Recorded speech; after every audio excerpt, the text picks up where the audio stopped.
Alright, hello everybody. Welcome back to EDC Week 2.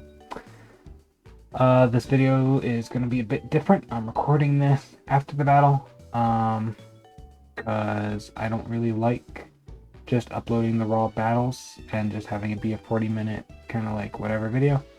What I like to do is I like to break things down, I like to analyze, I like to know what went wrong, what to do better.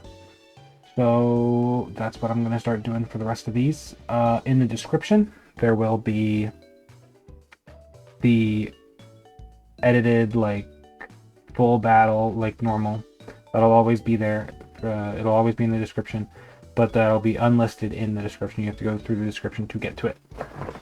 But the main one that's going to go up and going to be in the playlist is going to be videos like these, where what's going to go on is I'm going to go over my prep.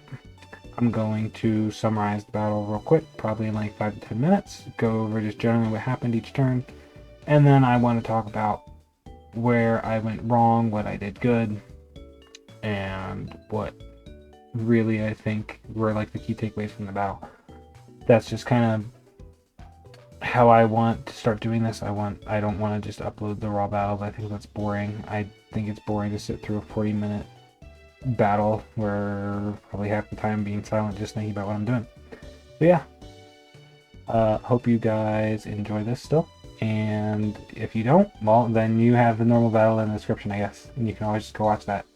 So yeah, see you in the prep. Alright, here we are back in the prep. So gonna keep this short, between 3 and 5 minutes, and you can see, importantly, my bullet points that I have for everything I was thinking while I was making my team, and you can also see the like advanced breakdowns of my team and our opponent's team on the top and bottom respectively.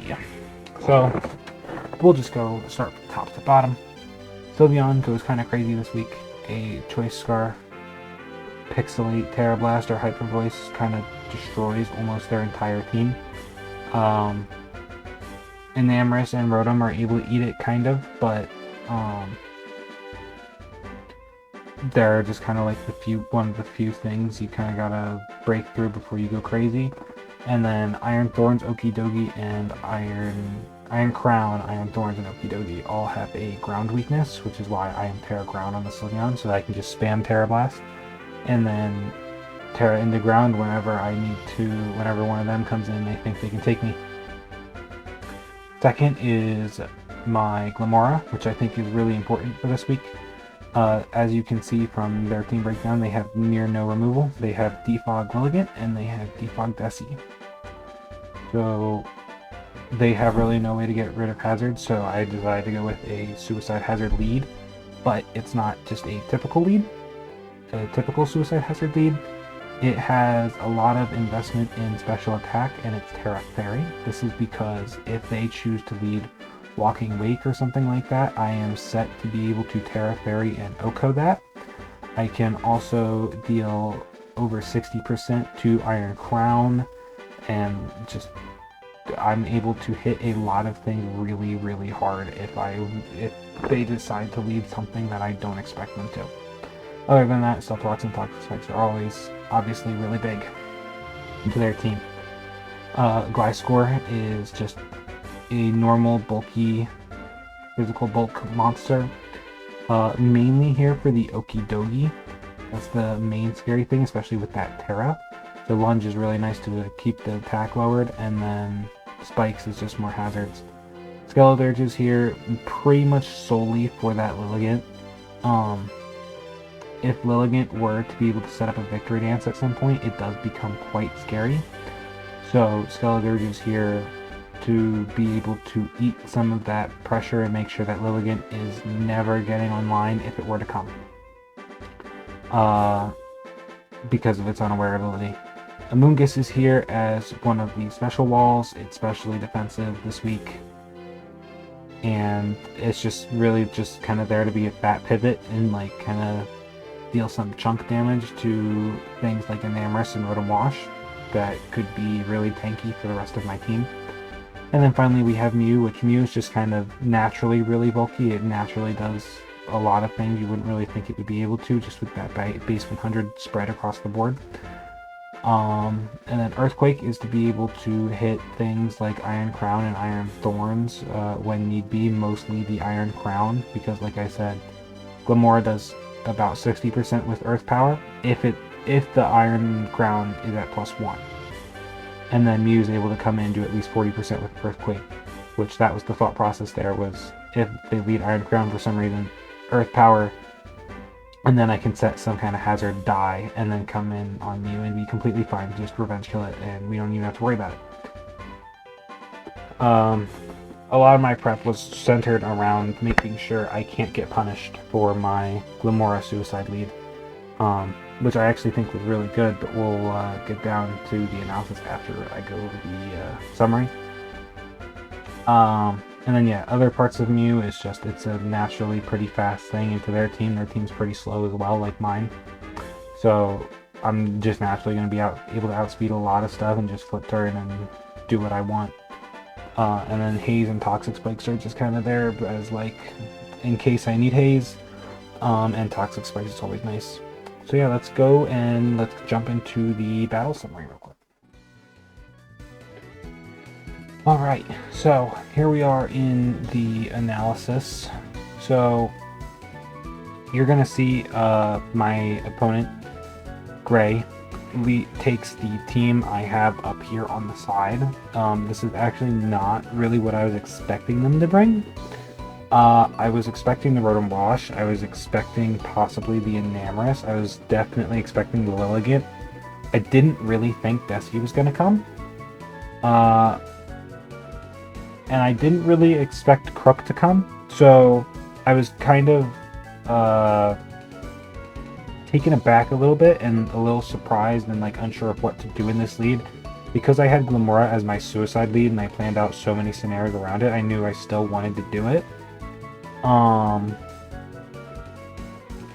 But here, what I end up deciding to do is I end up deciding not to stay in on the Crook, and I switch out my Glamora because I was thinking I want to be able to just switch into Gliscor, get my Toxic Orb going, not have to worry about knockoff on Okidogi in the future or Crook, and just get myself up and I can spike in the face of this Crook. Now of course me doing that does let my opponent set up Stealth Rocks of their own, which will become a large pain later in the game, as we'll see, but we'll talk about that later. So going forward, I set spikes in the face of the Crook, and they go right into Walking Wake. So now I decide to go right into Sylveon because, of course, Sylveon is perfectly designed to handle the Walking Wake. It's heavy special defense investment, so it can eat pretty much anything. It's immune to the Dragon type moves, of course, so it's just kind of like, why not just go into it? My opponent does choose to just Scald and take chip damage they can get. So I have two decisions here that I can make. I can try and predict something, which the most likely answers to my Sylveon are going to be the Farigiraf or the Iron Thorns, or they just do something weird and like think they're predicting my predict and they stay in on the Walking Wake. So I think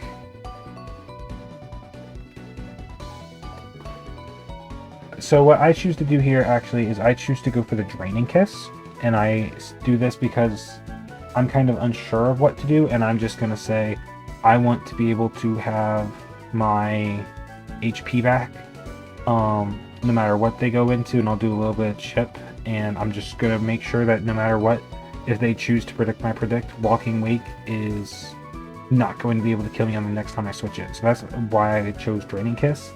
Obviously that was a bit of a misplay because they just go straight through the flip turn, which doing that in the face of my Sylveon is kind of crazy, I think. But yeah, they obviously do choose to flip turn, and what happens here is they end up going into their Farigiraf. So the Farigiraf here is a little rougher because I don't have any perfect walls for it because my special wall is Amoonguss mostly.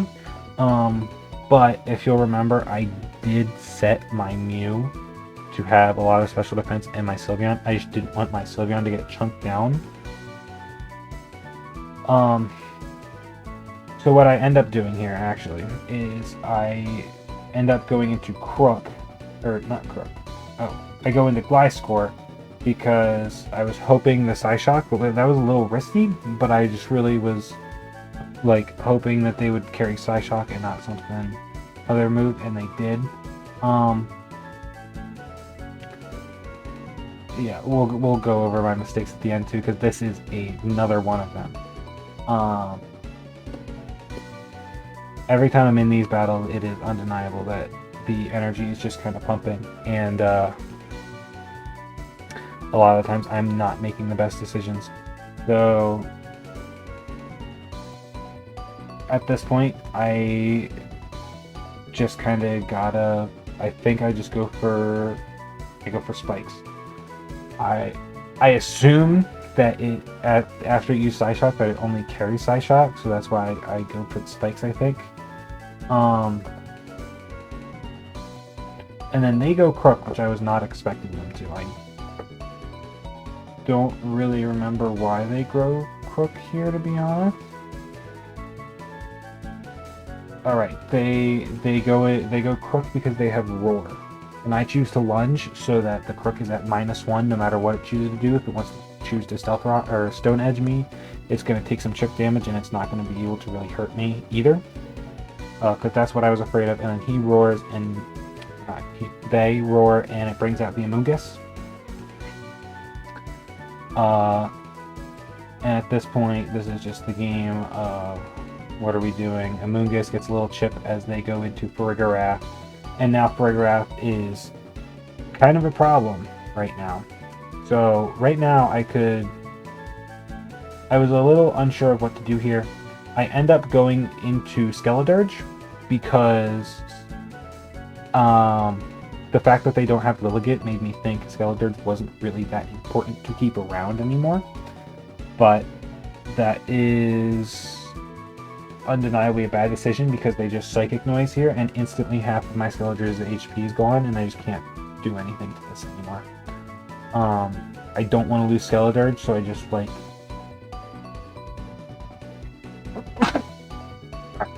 I don't want to lose Skeledirge here, so I just go straight into the Mew, which is what I should have done in the first place.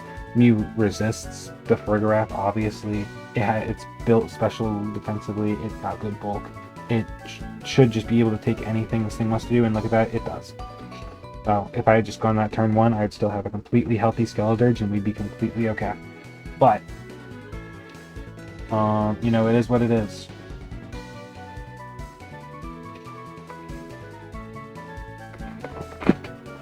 So on my Mew coming in, they go back into Crook. Crook's really getting worn down by these hazards now. Quite low. And Mew throws out T-Spikes. So at this point, I just flip turn to get some more chip on the Crook. Crook does stay in. Chances are they're going for another Roar or something. But it's either Roar or Knockoff. It does actually end up being the Knockoff, I'm pretty sure. So I think my options here are to either go right into Glimmora or go into Gliscor. I do think Gliscor is still... Gliscor might not be the best option because at this point, especially with hazards, my Gliscor is starting to get pretty low and it still needs to deal with Okidogi, which is still full HP. I was afraid of the knock, which Glimmora is not afraid of the knock either. So I think I could have gone Glimmora there too.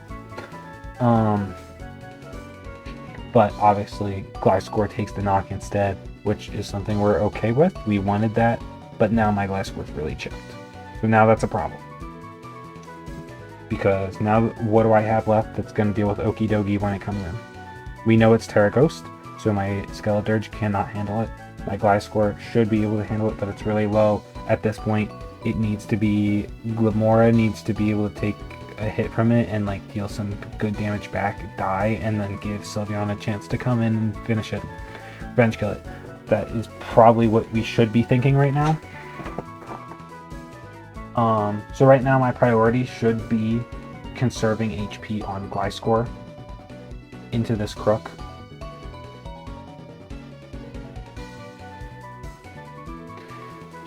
So that's why I choose to protect. I just want to get some of my poison heal HP back. They go for the roar. I was a little dumb.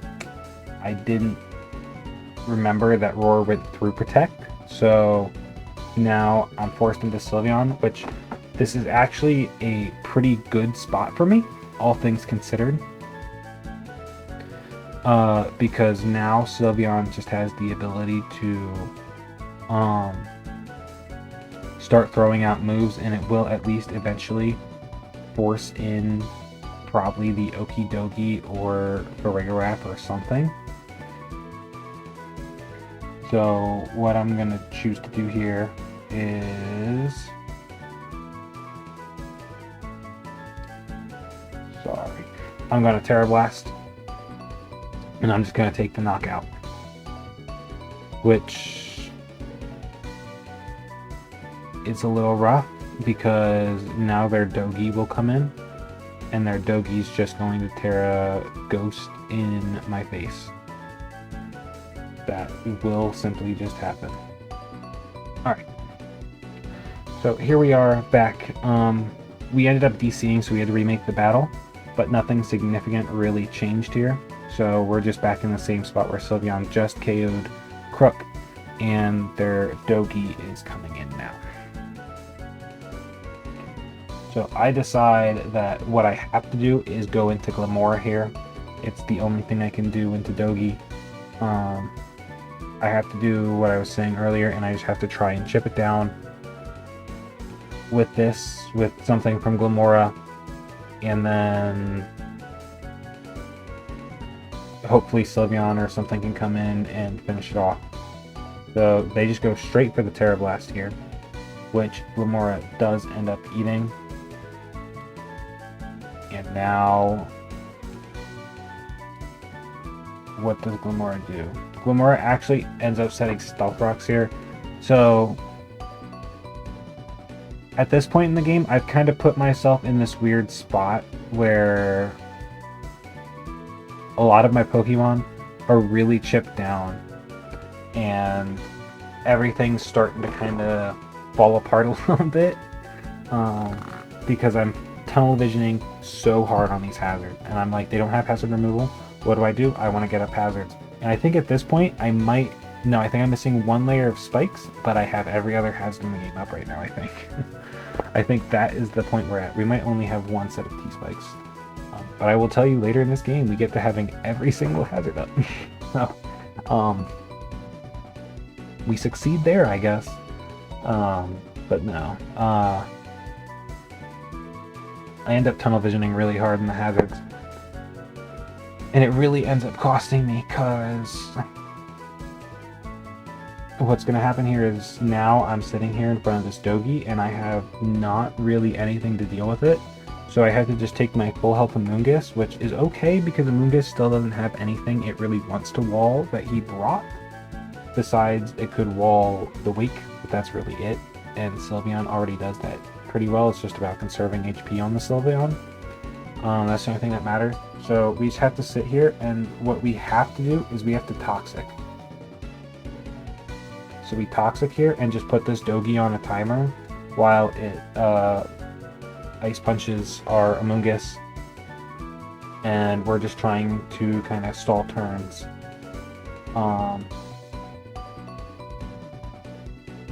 So then what happens here is I go Skeledirge, because I'm just kind of sacking things. I want to get into my Gliscor because it has Protect. And I'm just kind of sacking things, waiting for this Dogi to go down on its own. Because that's kind of the situation we forced ourselves into. Yeah, now we're at this spot where we're really chipped, we're hurting.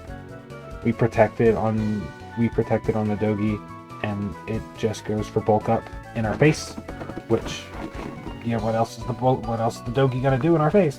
So my options are to try for a double protect here, sack my Gliscor, or sack something else to go back into Gliscor, which realistically, no matter what I do, it's pretty rough, because now they have this full health Desi sitting in the back that my Sylveon is not going to be able to OHKO even after hazards. So I need something to at least like hold it a little bit and damage it a little bit. And for that to happen, I think I need to sack something and get a clean switch into Amoonguss. I think that's the only way I can eat it with how chipped my Amoonguss is. If it was full HP, I think I could take 2 hits, but we're not in that position. So I end up going Mew, sacking Mew. And I want to keep the Gliscor around because I was thinking maybe the Gliscor can, well, not maybe. I just want the Gliscor to be able to protect another turn in the Dogi's face and get another round of Toxic off. But as you can see, we've put ourselves in this position where we were focusing on hazards so much and we weren't really thinking about chip damage or like ever hitting, that we've lost 3 things and our last 3 Mons are really chipped while this Dogi is in our face just smashing everything.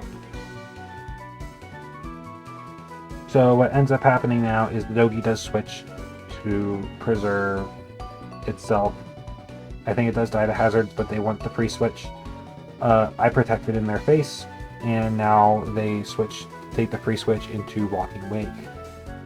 They flip turn, expecting me to switch, which is smart by them. I think I wanted to sack my Gliscor at this point, and I wanted to just get Sylveon in and start the Terra Blasting and try and get something. Just try and kill something. That doesn't happen. The Okidogi comes back in. I set up my 3rd layer of spikes this late into the game, because I was just kind of clicking a move. I was expecting to die, and I was like, if I don't, I guess I could spike, and maybe that'll help against that Desi. Because again, at this point, Terra Blast, I think I can live 1 hit from Farigiraf, so I can hopefully Terra Blast that twice after hazard damage, and hopefully it dies. Everything else is chipped enough that a Terra Blast will kill. Again, I'm ground Terra for the Iron Thorns and the Dogi. Dogi's going to die to hazards anyway, and it's just that Desi then. Desi is the only problem because I need to 2-hit KO it, but I don't think I live a hit at this range with Sylveon. So at this point, I'm just kind of like hoping that they do something dumb to let Desi die or get chipped somehow so that my Sylveon can do something, but no, they just take the free kill on Gliscor, and now we have to just start blasting with Sylveon. We click the Terra Blast, they end up going into Dogi here, die to hazards, and my T-Spikes go down, because after they die, they lose their Terra, but that still counts as them being a poison type on the field that's grounded, so it still takes away my poison spikes, which I didn't know was a thing. I'll be so real, I did not know that that interaction worked like that, but here we are. So yeah, that happens, and then they come into the Desi, and it's just kind of like, what do we do? If I had T-Spikes, I would go into Amoonguss right now and hope that from 2 turns of Toxic, so 6 and 12%, it would be low enough to get like a Terra Blast crit and kill or something, but I don't even have Toxic Spikes off, so the Terra Blast ends up going into Desi, and they just Spirit Shackle and kill myself, and then Amoonguss has to come in, and Amoonguss just goes down to the Desi here. So yeah, I think I actually had a really, really winning matchup here. Like, this is a game I absolutely should have won, but I think I made 1 critical mistake, and I had 1 critical flaw in my thinking. So some of the minor ones, before I get to the major one, were the moments when the Frigoraph were out. Like here. I kind of already mentioned it earlier, but Mew, obviously, like having base 100 naturals, is just really good. It takes a lot of hits you wouldn't expect it to. It resists the Frigoraph. That should have just been the easiest switch of my life, and I should have put something on Mew for the Frigoraph for that reason. I did not respect it enough. I will confidently say that now, that I completely disrespected Frigoraph when prepping. And that's just not something that I can let happen. So, yeah, Mew should just be able to come in on Frigoraph every time here, and should be able to do something in its face. Some kind of chip, something, but I just didn't prep properly for that. But even still, it should come in on it, and it should maybe scare it out, or like just get Earthquake chip or something. So that was one of the mistakes, is my Dirge lost half his HP, and he maybe could have taken another hit from Dogi. Even the Terra Blast Ghost, I kind of think at max defense he probably takes one. So that would have been a whole nother Pokemon I would have had for after the Dogi situation, if I let it get that bad again. So that is a big thing. But the number one misplay of this entire game, I think, is I have to go back to before the remake. 1 second. All right, yeah. So easily number one misplay of this entire game is turn number 1. I prepped so hard for Glimmora to be able to do so much to so many things as the entry hazard lead. I basically planned for every single contingency, and the thing with Crook here that I didn't think about is what are the value of them having Stealth Rocks.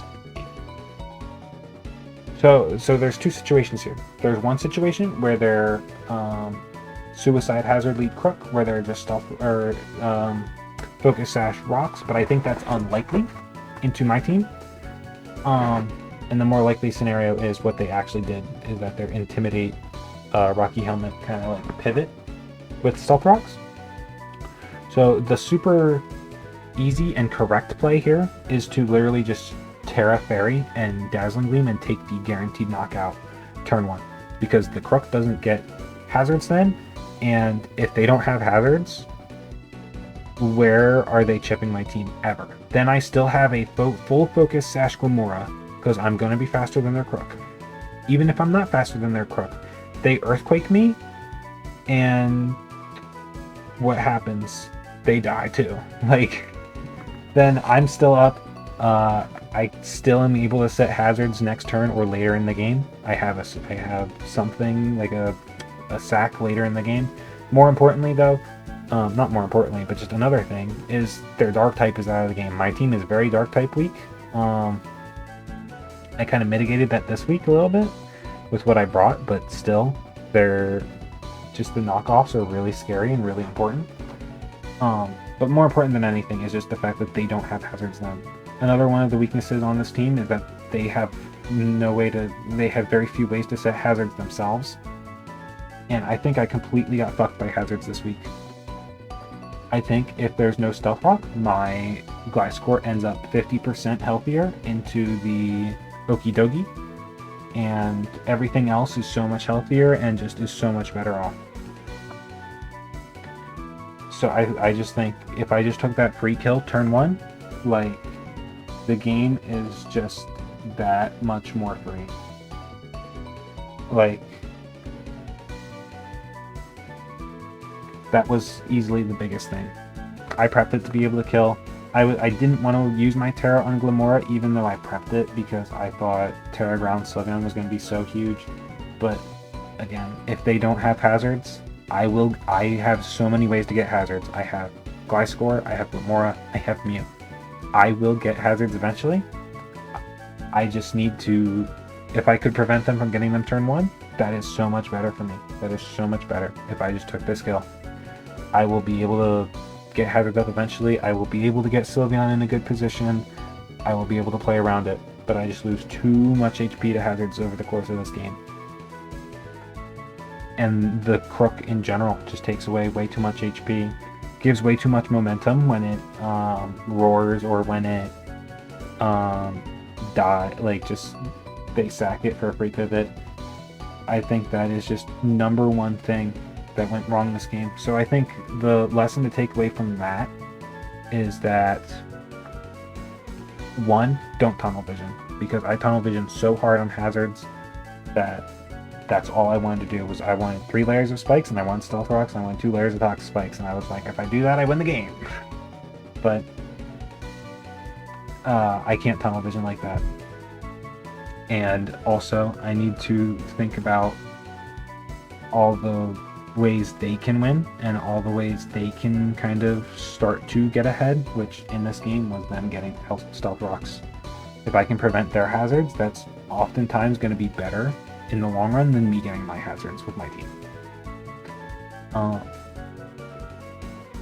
So I think that's like the 2 key takeaways from this game, because if Crook goes down turn 1, I don't have stealth rocks, they have no pivot, the game gets so much easier. My team is so much healthier. So yeah, it was a bit of an unfortunate week. Game was still close, even with the misplays I pointed out. Game was still close. It was a 4-0, but it didn't feel like a 4-0. Because again, if that Desi goes down, I win the game. Everything else was really chipped, but it's just unfortunate. That's the way it goes sometimes. I'm learning. I'm getting back into draft. I haven't played in a while, so I'm gonna keep doing things like this.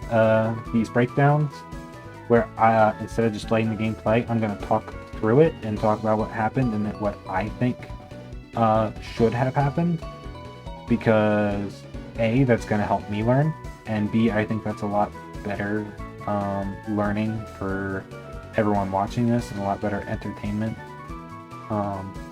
And I mean, I think that's what I want to do. I like the breakdown of things. I like VODing. I like analysis.